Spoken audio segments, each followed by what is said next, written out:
class, today we're going to be reading The Lorax by Dr. Seuss.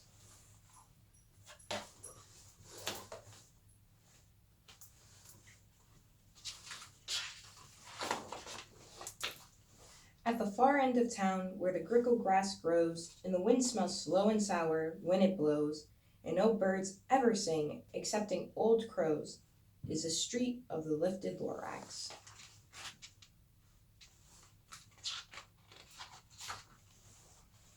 And deep in the grickle grass, some people might say, if you look deep enough, you can still see today where the Lorax once stood just as long as it could, before somebody lifted the Lorax away. What was the Lorax, and why was it there? And why was it lifted and taken somewhere? From the far end of town, where the grickle grass grows, the old Onceler still lives here. Ask him, he knows.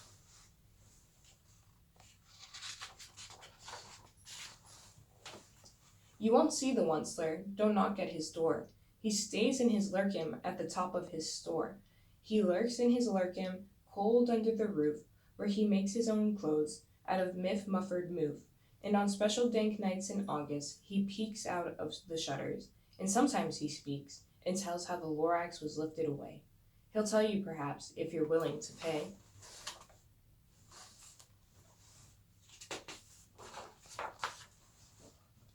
On the end of a rope, he lets down a tin pail, and you have to toss in 15 cents and a nail, and the shell of a great-great-great-grandfather snail.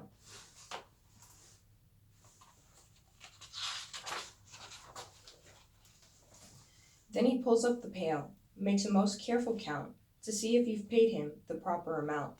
Then he hides what you've paid him away in his snub, his secret strange hole in his groovyless glove.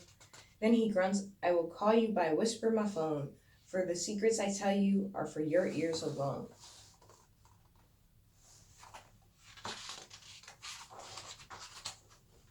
Slup! Down slups the whisper my phone to your ear, and the old Onceler whispers are not very clear, since they have to come down through a snurgly hose, and he sounds as if he had smallish bees up his nose. Now I'll tell you, he says, with his teeth sounding gray, how the Lorax got lifted and taken away. It all started way back, such a long, long time back.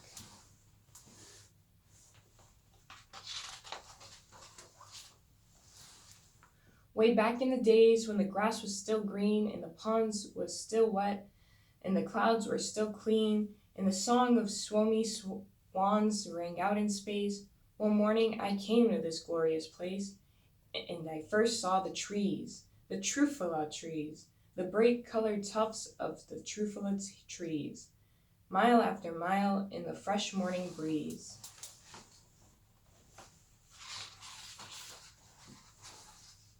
And under the trees, I saw brown barbaloots frisking about in their barbaloots suits as they played in the shade and ate truffula fruits.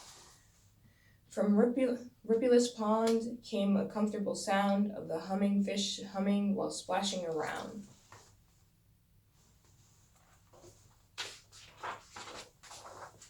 But those trees, those trufala trees, all my life I've been searching for trees such as these, the touch of their tufts was much softer than silk, and they had been sweet smell of fresh butterfly milk. I felt a great leaping of joy in my heart. I knew just what I'd do. I'd unload my cart.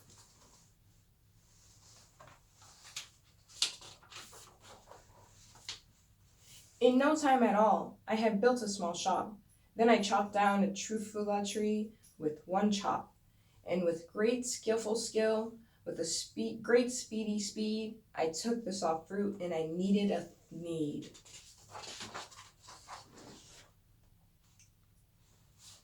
The instant I finished, I heard a great gazump. I looked, I saw something pop out the stump of the tree I chopped down. It was a sort of man. Describe him? That's hard. I don't know if I can.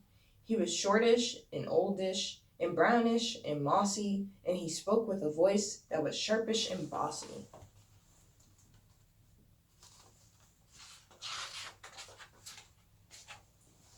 Mister, he said with a sawdusty sneeze. I am the Lorax, and I speak for the trees. I speak for the trees have no tongues, and I'm asking you, sir, at the top of my lungs.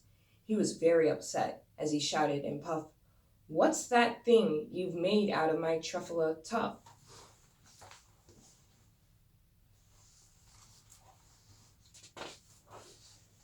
Look, Lorax, I said, there's no cause for alarm. I chopped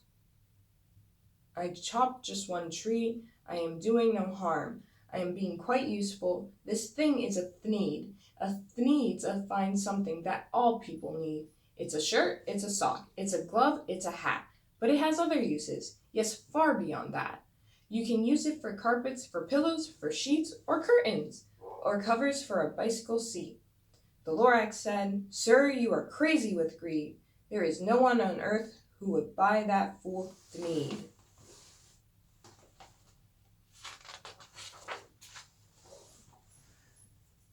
But the very next minute, I proved he was wrong, for just at that moment, a chap came along, and he thought that the thneed I knitted was great. He happily bought it for $3.98. I laughed at the Lorax. You poor stupid guy. You never can tell what some people will buy.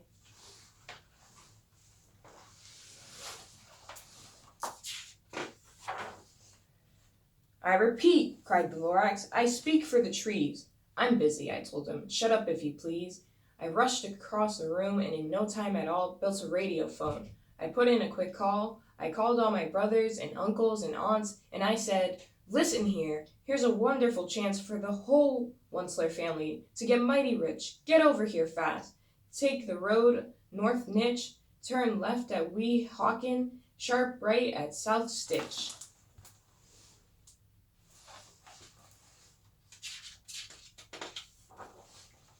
And in no time at all, in the factory I built, the whole Onceler family was working full tilt. We were all knitting thneeds, just as busy as bees, to the sound of the chopping of truffula trees.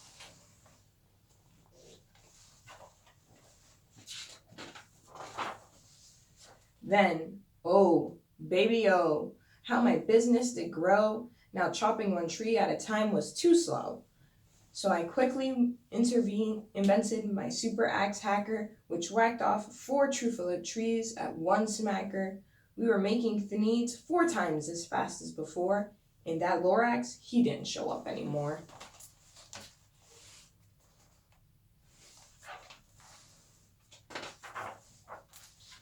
But the next week, he knocked on my new office door. He snapped, I'm the Lorax, who speaks for the trees, which you seem to be chopping as fast as you please. But I'm also in charge of the brown barbaloots who played in the shade in their barbaloot suits and happily lived eating truffula fruits.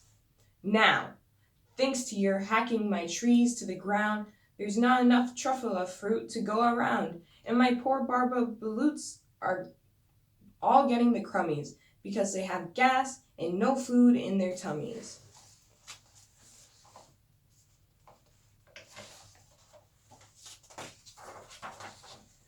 They loved living here, but I can't let them stay. They'll have to find food, and I hope that they may. Good luck, boys, he cried, and he sent them away. I, the Onceler, felt sad as I watched them all go, but business is business, and business must grow, regardless of crummies and tummies, you know?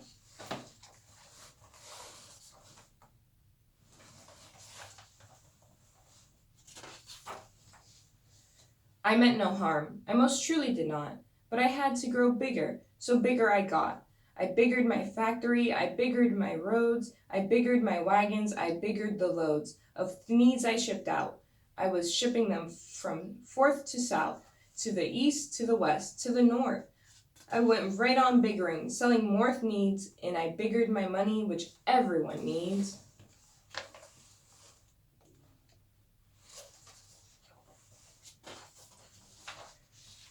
Then again he came back. I was fixing some pipes when that old nuisance Lorax came back with more gripes. I am the Lorax, he coughed and whiffed. He sneezed and he snuffled. He snargled and sniffed. Onceler, he cried, with a querulous croak, Once you're making such smogulous smoke. My poor swomy swans, why they cannot sing a note. No one can sing who has smog in his throat.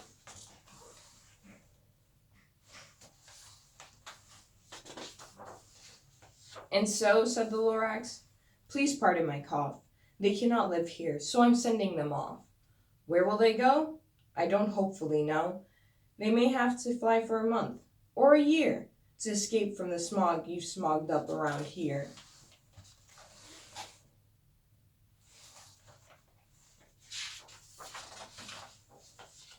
What's more, snapped the Lorax. His dander was up. Let me say a few more words about gluppity glup. Your machinery chugs on, day and night, without stop, making gluppity glup, also schloppity schlop.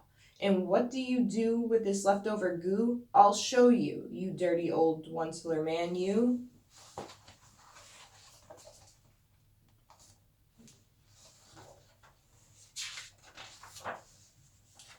You're glumping the pond where the humming fish hummed.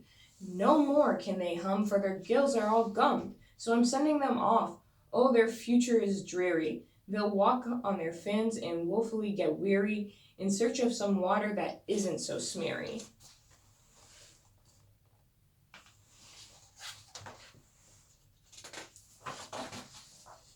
And then I got mad. I got terribly mad. I yelled at the Lorax, now listen here, Dad. All you do is yap, yap, and say bad, bad, bad, bad. Well, I have my rights, sir, and I'm telling you I intend to go on doing just what I do. And for your information, you Lorax, I'm figuring on biggering, and biggering, and biggering, and biggering, turning more truffula trees into thneeds, which everyone needs.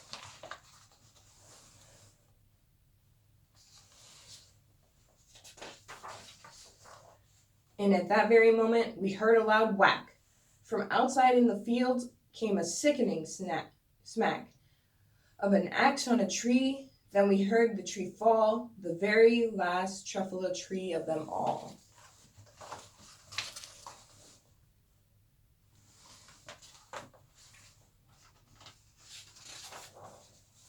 No more trees, no more thneeds, no more work to be done. So in no time, my uncles and aunts, everyone all waved me goodbye. They jumped into my cars and drove away under the smoke-smugging stars. Now all that's left beneath the bad-smelling sky was my big empty factory, the Lorax and I.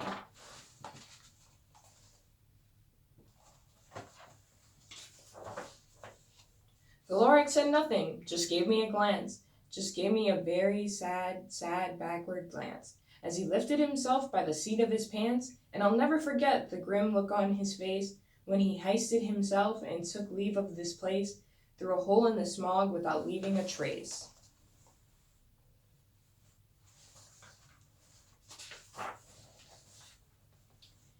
And all that the Lorax left here in this mess was a small pile of rocks with one word, unless. Whatever that meant. Well, I just couldn't guess. That was long, long ago, but each day since that day, I sat here, worried and worried away. Through the years, while my buildings have fallen apart, I've worried about it with all my heart.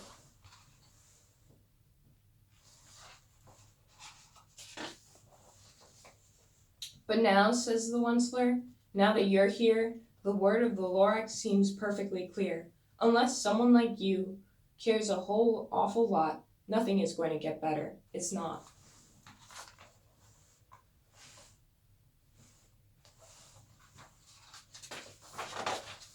So, catch, calls the Onceler. He lets something fall. It's a truffula seed. It's the last one of all.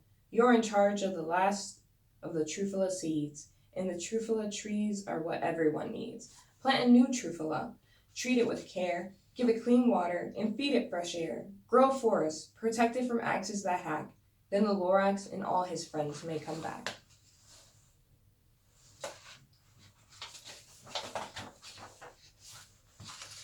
The end.